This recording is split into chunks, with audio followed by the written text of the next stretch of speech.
जय मां ज्वाला देवी। ज्वाला देवी की ज्वाला का रहस्य धर्म या विज्ञान, इसलिए कोई बुझा नहीं पाया ज्वाला देवी की ज्वाला। मां भगवती के 51 शक्तिपीठों में से एक ज्वालामुखी मंदिर काफी प्रसिद्ध है। इस मंदिर को जोतां वाली मंदिर के नाम से भी जाना जाता है। पौराणिक मान्यताओं के अनुसार इस स्थान पर माता सती की जीभ गिरी थी। यहां माता ज्वाला के रूप में विराजमान हैं और भगवान शिव यहां उन्मत्त भैरव के रूप में स्थित हैं। इस मंदिर का चमत्कार यह है कि यहां कोई मूर्ति नहीं है, बल्कि पृथ्वी के गर्भ से निकल रही 9 ज्वालों की पूजा की जाती है।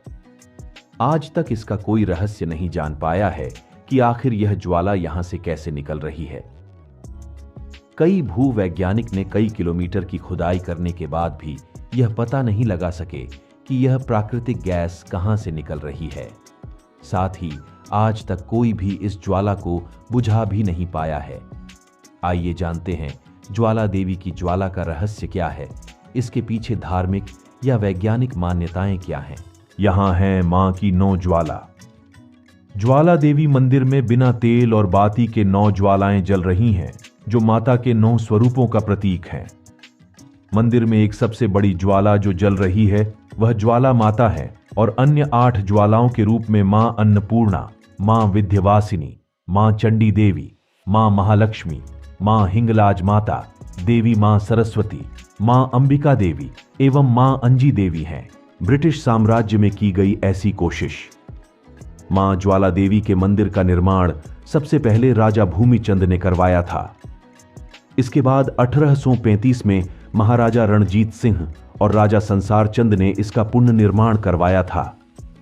ब्रिटिश साम्राज्य के दौरान मंदिर की ज्वाला जानने के लिए जमीन के नीचे दबी ऊर्जा का पता लगाने के लिए काफी कोशिश की गई, लेकिन उनके हाथ कुछ नहीं लगा। भूगर्भ वैज्ञानिक भी पहुंचे थे मंदिर। आजादी के बाद भी कई भूगर्भ वैज्ञानिक भी तंबू गाड़कर बैठ ज्वाला की जड़ तक पता लगाने के लिए बैठ गए थे, लेकिन उनको भी कोई जानकारी नहीं मिली। ये बातें सिद्ध करती हैं कि यह चमत्कारिक ज्वाला है। मंदिर से निकलती ज्वाला का रहस्य आज भी बना हुआ है। मंदिर को लेकर है एक पौराणिक कथा। ज्वाला देवी की ज्वाला से संबंधित एक पौराणिक कथा भी है। कथा के अनुसार भक्त गोरखनाथ मां ज्वाला देवी के बहुत बड़े भक्त थे और हमेशा भक्ति में लीन रहते थे। एक बार भूख लगने पर गोरखनाथ ने मां से कहा कि मां, आप पानी गर्म करके रखें, तब तक मैं भिक्षा मांग कर आता हूं। जब गोरखनाथ भिक्षा लेने गए तो वापस लौटकर नहीं आए। मान्यता है कि यह वही ज्वाला है जो मां ने जलाई थी और कुछ ही दूरी पर बने कुंड के पानी से भाप निकलती प्रतीत होती है। इस कुंड को गोरखनाथ की डिब्बी भी कहा जाता है। मान्यता है कि कलयुग के अंत में गोरखनाथ मंदिर वापस लौटकर आएंगे और तब तक ज्वाला जलती रहेगी। ध्यानु भगत और अकबर की पौराणिक कथा। ध्यानु भगत का जन्म एक गरीब परिवार में हुआ था। उनके जन्म लेते ध्यानु भगत के माता पिता स्वर्ग लोक सिधार गए। इस बात पर सारे गांव वाले ध्यानु भगत को मनहूस कहने लगे। कोई भी ध्यानु के साथ नहीं खेलता था। माता पिता का देहांत हो जाने के कारण ध्यानु भगत का पालन पोषण एक पंडित ने किया। वह पंडित ज्वाला माता के अनंत उपासक थे। उनकी अनन्य भक्ति का ही परिणाम था जो ज्वाला मां की कृपा ध्यानु भगत पर इतनी थी। जब ध्यानु ने पंडित से अपनी मां के विषय में पूछा, तब वह पंडित ने कहा, तेरी मां तो साक्षात ज्वाला मां है। पंडित जी की यह बात सुनकर ध्यानु एक बार माता रानी की शरण में बैठ गया और सच्चे मन से माता को पुकारते हुए कहने लगा, हे माता, मेरे बाबा कहते हैं कि आप मेरी जननी हैं। यदि यह सच है तो आप मुझसे मिलने क्यों नहीं आती? मुझे अपने सीने से क्यों नहीं लगाती? हे देवी, कृपया कर यदि तुम मेरी माता हो तो मुझे सीने से लगा लो। मैं माता का सुख भोगना चाहता हूं।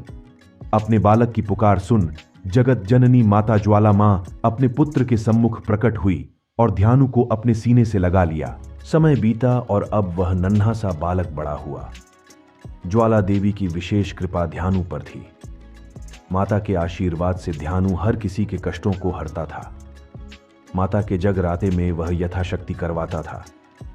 उसकी भक्ति इतनी थी कि जब वो एक बार भी जय माता दी बोलता था, तभी अंधे को आंख मिल जाती थी, गूंगे को जुबान मिलती थी। देवी मां की असीम कृपा से ध्यानु हर किसी के दुखों का निवारण करता था। उसे किसी से भी कोई भी बैर नहीं था। हर किसी स्त्री में ध्यानु अपनी माता अथवा अपनी बहन के रूप में देखता था।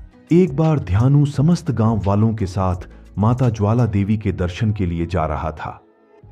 इतना बड़ा दल देखकर अकबर के सैनिक ने ध्यानु से पूछा, अरे भाई, कहां जा रहे हो? ध्यानु ने उत्तर दिया कि हम तो ज्वाला माता की शरण में शीश नवाने जा रहे हैं। ध्यानु का उत्तर सुनकर सैनिक ने ध्यानु से माता की महिमा के विषय में पूछा। तब ध्यानु ने माता को सर्वश्रेष्ठ बताया और माता रानी की महिमा सैनिक को सविस्तार सुनाई। सैनिक द्वारा देवी की महिमा सुनकर सैनिक ने सब कुछ बादशाह अकबर को बता दिया। यह सुनकर अकबर क्रोधित हो उठा। वह सोचने लगा कि मैं ही सर्वश्रेष्ठ हूं। अकबर ने ध्यानु को अपने पास बुलाया और अपने आप को माता से सर्वश्रेष्ठ बताया। तब ध्यानु ने इसका प्रत्युत्तर करते हुए अति विनम्र भाव से कहा, बादशाह, तुम अपने आप को माता रानी से सर्वश्रेष्ठ कैसे कह सकते हो? क्या तुम किसी मृत व्यक्ति को जिंदा कर सकते हो? इतना सुनकर अकबर क्रोध से तिलमिला उठा और उसने ध्यानु के घोड़े का शीशा काट दिया और माता से शीश जोड़ने के लिए कहा। तब ध्यानु माता से प्रार्थना करने लगा और जब घोड़े का सर नहीं जुड़ा तब ध्यानु ने अपना शीश माता को अर्पण करा। तब माता प्रकट हुई और ध्यानु व घोड़े का सर जोड़ा।